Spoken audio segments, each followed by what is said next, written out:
एक्सेलसॉफ्ट technologies का IPO 19 से 21 नवंबर के बीच यहाँ पे ओपन रहने वाला है। जानेंगे सारी चीज़ें, करंटली जीएमपी क्या चल रहा है, एंकर लिस्ट क्या बोलती है, कंपनी की डिटेल जानेंगे, कंपनी का बिजनेस ऑफ मॉडल पूरे डीप में, फिर फाइनेंशियल फंडामेंटल्स जानेंगे, फिर एक फाइनल डिसीजन बनाएंगे कि इस पर अप्लाई करना है अवॉइड करना है। आपका दोस्त इन्वेस्टर आलोक, चलिए स्टार्ट कर। करंटली जीएमपी यहाँ पे 16 के आसपास चल रही है। अगर वैल्यू निकाली जाए तो 20 रुपये के आसपास है। तो अभी जीएमपी यहाँ पर सही है। लास्ट डे में देखते हैं क्या होता है। अभी तो आईपीओ ओपन भी नहीं हुआ है और इसके भरोसे भी नहीं रहना है। कंपनी की डिटेल जाननी है, फिर अपना डिसीजन बनाना है। बाकी एंकर लिस्ट अभी आई नहीं है, तो आगे वाली वीडियो के अंदर डिस्कशन कर लेंगे एंकर लिस्ट। जानते हैं कंपनी की डिटेल्स, कंपनी करती क्या है, कंपनी का बिजनेस ऑफ मॉडल क्या है, शुद्ध हिंदी में आसान भाषा में। देखिए, कंपनी सन 2000 में इनकॉर्पोरेट हुई है। 25 साल हो गए अपने ही सेक्टर में। और ये कंपनी पढ़ाई, ऑनलाइन परीक्षा को आसान बनाने के लिए सॉफ्टवेयर बनाती है। जैसे कि यहाँ पे ऑनलाइन टेस्ट हो गए, घर बैठे टेस्ट हो गए, घर में जैसे टेस्ट होता है लैपटॉप में, इन्हीं के अधिकतर पोर्टल्स होते हैं। जैसे कि यहाँ पे लर्निंग्स मैनेजमेंट हो गया, इसमें यहाँ पे ई बुक वगैरह भी बनाती है। ई बुक वगैरह क्या होता है, जैसे डिजिटल बुक होती है।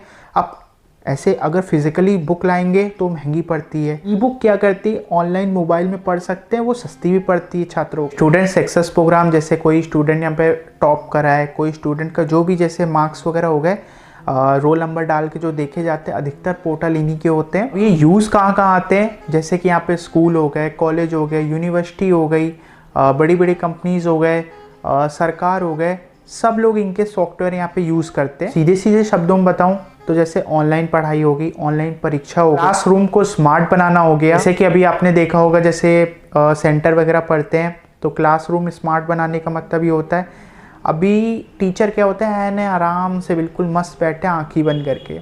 उनको पता है इतने स्मार्ट कैमरे लगे हुए हैं स्मार्ट क्लासरूम में कि अगर कोई भी स्टूडेंट चीटिंग करता है, नकल करता है तो पकड़ा जाए। ये पॉसिबल हो पाए इनके सॉफ्टवेयर से कि छात्रों की प्रगति पर निगरानी रखना कि बच्चा कैसा कर रहा है। अब देखिए, यूनिवर्सिटी वगैरह पे तो 1-2 स्टूडेंट्स नहीं होते, 100-200 स्टूडेंट्स नहीं होते हैं, हज़ारों में होते हैं। तो ये सॉफ्टवेयर क्या करता है कि जैसे वहाँ पर यूनिवर्सिटी वगैरह पे अधिकतर जैसे लैपटॉप वगैरह से पढ़ाई होती है, तो ये सॉफ्टवेयर जैसे टाइपिंग किसी की स्लो है, कोई यहाँ पर आंसर लेट लिख रहा है, कोई यहाँ पर जैसे पेपर लिखते टाइम आँखें बंद कर रहा है, कुछ सोच रहा है ज़्यादा, तो जो कैमरा होता है ना वो मॉनिटर करता रहता है। फिर जब फाइनल प्रोग्रेस बनती ना, जैसे मम्मी पापा को दिखाई जाती है, तो वहाँ पे सारी चीज़ें नोट डाउन कर। एआई से सिखाने और एआई से पढ़ाने का भी प्रोग्राम इन्होंने बनाया और सॉफ्टवेयर बनाया है।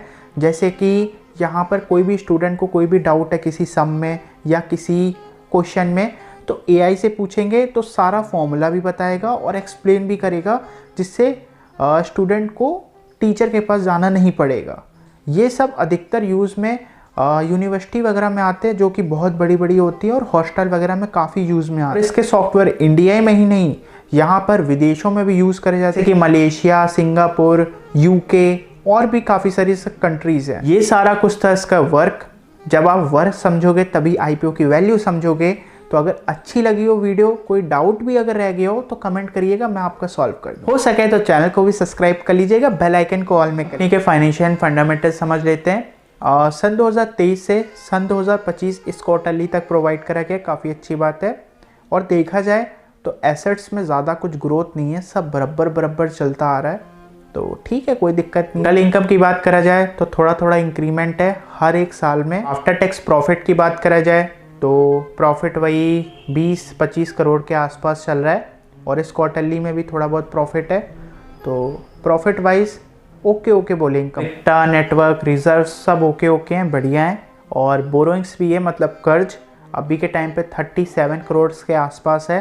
हाँ, पहले सन 2023 से सन 2025 में कम हुई है। बोर्ड रेशियो निकाले तो 0.5 का निकल कर आता है। ROC 10 के आसपास है, जो कि ROC थोड़ा सा मुझे कम लगा, लेकिन ठीक है, कोई दिक्कत कि अगर कंपेयर करा जाए अदर कंपनी से, तो यहाँ पर इनके जो कॉम्पिटिटर्स हैं सबके यूज़ अलग अलग हैं, थोड़े डिफरेंट देखने को मिले मुझे।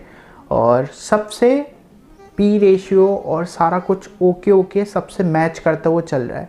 तो ऐसा नहीं इनका कुछ बढ़ा हुआ है, पी रेशियो वगैरह सब कुछ बढ़िया, प्राइस टू बुक वगैरह सब बढ़िया। डिसीजन बना लेते हैं आईपीओ पे अप्लाई करना है अवॉइड करना है। देखिए, कंपनी यूनिक है, वर्क यूनिक है, और काफ़ी सारे बड़े बड़े कंपनीज इनके साथ टाई अप हैं। तो और ये फ्यूचर है, हाँ, शिक्षा जैसे जैसे बढ़ रही है, एडवांस हो रही है, ये फ्यूचर है। तो लॉन्ग टर्म के हिसाब से तो बढ़िया है। शॉर्ट टर्म के हिसाब से उतना मुझे खास नहीं लग रहा है, क्योंकि देखा जाए जैसे प्रमोटर्स वगैरह जा रहे हैं और बाकी कंपनी के प्रॉफिट्स वगैरह भी ओके हैं। तो शॉर्ट टर्म नहीं, लॉन्ग टर्म मुझे विज़न दिखाई दे रहा है। मेरी तरफ से कोई भी बाय एंड सेल का रिकमेंडेशन नहीं है, जानकारी हमारी, निर्णय आपका रहेगा। हाँ जी, निर्णय आप ही का रहेगा। बस मैं आपके जो भी रहेंगे डाउट्स वगैरह क्लियर कर रहा हूँ। थोड़ा बहुत कमेंट कर दीजिएगा, चैनल को भी सब्सक्राइब ज़रूर से कर लीजिएगा। मिलते हैं नेक्स्ट वीडियो के अंदर। जय हिंद, वंदे मातरम। मैं आपका दोस्त इन्वेस्टर आलोक।